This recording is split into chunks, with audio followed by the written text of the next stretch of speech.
While the stage is set for a showdown in the parliament today, as well as the markets open up today after a weekend with stocks of the Adani Group appearing to make a slight recovery before they closed on Friday. क्योंकि अगर इस पूरे मामले की बात करें तो जहां तक ऑपोजिशन का मुद्दा है वो अपनी डिमांड पर अड़े हुए हैं, जिनकी अभी तक यही मांग रही है कि एक इन्वेस्टिगेशन कराई जाए इस पूरे मामले में, या तो जेपीसी इन्वेस्टिगेशन हो या फिर सुप्रीम कोर्ट के मॉनिटर द्वारा एक पैनल बनाया जाए जो इस पूरे मामले की जांच करे। और ये उस वक्त आ रही है डिमांड जब दूसरी तरफ सेंटर अपनी तरफ से क्लैरिफिकेशन देते हुए ये कह रहा है कि फेवरेटिज्म का तो कोई सवाल ही नहीं है, क्योंकि इसमें किसी भी पार्टी का इन्वॉल्वमेंट नहीं है।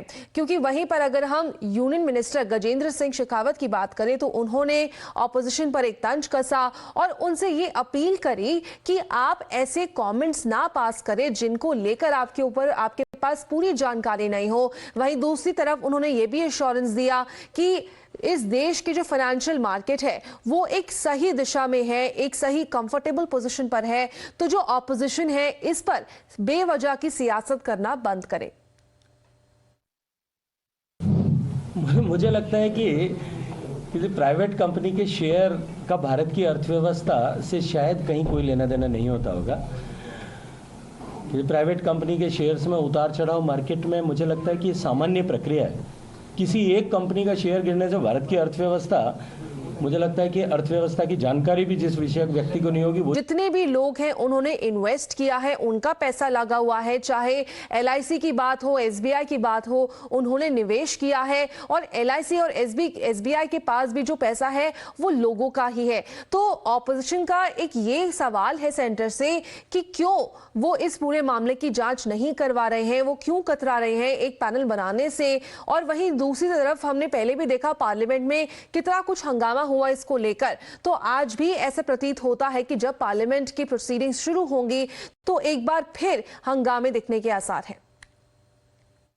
87,000 crores invested in Adani. जुड़ा हमको पैसा डाल के आज स्टेटमेंट दिलवाया जा नहीं हमारा कोई घाटा नहीं हुआ, कोई नुकसान नहीं हुआ, देश को गुमराह करने के लिए। क्या बात है। मैं प्रधानमंत्री जी से आग्रह करता हूँ, बिल्कुल इतना बड़ा घोटाला हुआ है, एक हफ्ते भर में 10 लाख करोड़ का उनका एक वाष्पीकरण जैसा बात हो गया है। 10 लाख करोड़ छोटी बात नहीं होती है। इसमें हमारे इंडियन बैंकिंग व्यवस्था पूरा इन्वॉल्व है, एलआईसी इन्वॉल्व है, और जनता का पैसा है, जनता का इन्वेस्टमेंट है, तो सारा देश आक्रोशित है इस बात से। तो इसलिए बात चर्चा करो पार्लियामेंट में, जॉइंट पार्लियामेंट्री कमेटी बिठाओ। As far as Samajwadi Party is concerned, we are not concerned about Adani. We are concerned about the investors, the tens of lakhs of people who have invested in Adani's share, and the crisis they must be have been facing at the moment. We are concerned about that.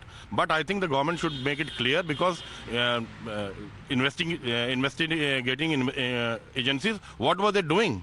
What was SEBI doing? What were the other institutions doing? That is a big question. Why didn't they see it? I think the government should come out and the truth should prevail. That is all we want. I think it is improper on the part of the finance minister to hold brief for Adani and try to sympathize with him and give him some kind of a clean sheet at this premature stage.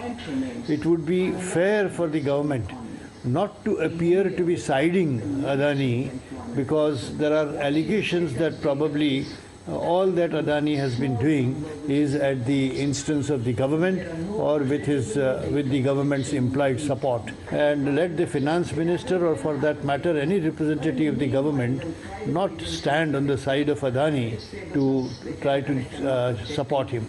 Adani episode is getting deeper and deeper day by day. It's a serious matter, and the allegations against the union government now and then, that they were favored, out of turn by the central government. He was a blue-eyed boy of the Prime Minister, and he swindled and embezzled LIC money. And LIC money has got the contributions by the lower club, everybody, middle class persons. So, I mean, in a way, it's a very serious matter. The Adani should be dealt with strictly as per the law of the land, and the innocent money that were involved in the LIC, which is being said to be swindled away by Adani, has to be recovered from him and returned back to the common man. तो देखिए, अब जहां अगर हम कांग्रेस की बात करें, उन्होंने एक नया कैंपेन लॉन्च किया है जहां पर उनका ये कहना है कि वो रोज 3 सवाल जो है प्रधानमंत्री से पूछेंगे इस पूरे मामले पर। और उन्होंने ये कहा है कि अगर इस पूरे मामले की बात करें तो काफी ऐसे सवाल हैं जिनका जवाब सरकार की तरफ से अभी तक नहीं मिला है, जिनको लेकर एक क्लैरिटी की जरूरत है, एक क्लैरिफिकेशन की जरूरत है, ऐसा कांग्रेस ने अपने नए स्टेटमेंट में कहा है। वहीं पार्टी ने यह भी एलिगेशन लगाया है कि अभी तक जो है सरकार जांच के ऊपर कोई शब्द नहीं दे रही है। क्यों जांच नहीं करवाई जा रही है, क्यों कोई पैनल नहीं बनाया जा रहा है। उन्होंने ये भी पूछा है कि क्या पहले भी, अगर हम पास्ट की बात करें, क्या कोई एक्शन लिया गया है इस ग्रुप के खिलाफ जो हमारी एजेंसियां हैं उनके थ्रू। तो क्या कुछ कांग्रेस इस समय सवाल जवाब कर रही है सरकार से इस पूरे मामले को लेकर, एक बार ये भी सुनते हैं।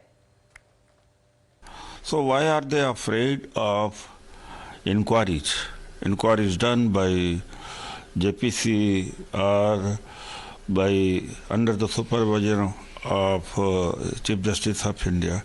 They should come clean if they are nothing to hide, if they don't have nothing to hide. Our Honorable Prime Minister is paying or obliging him because he used massively his aircraft during election in 2014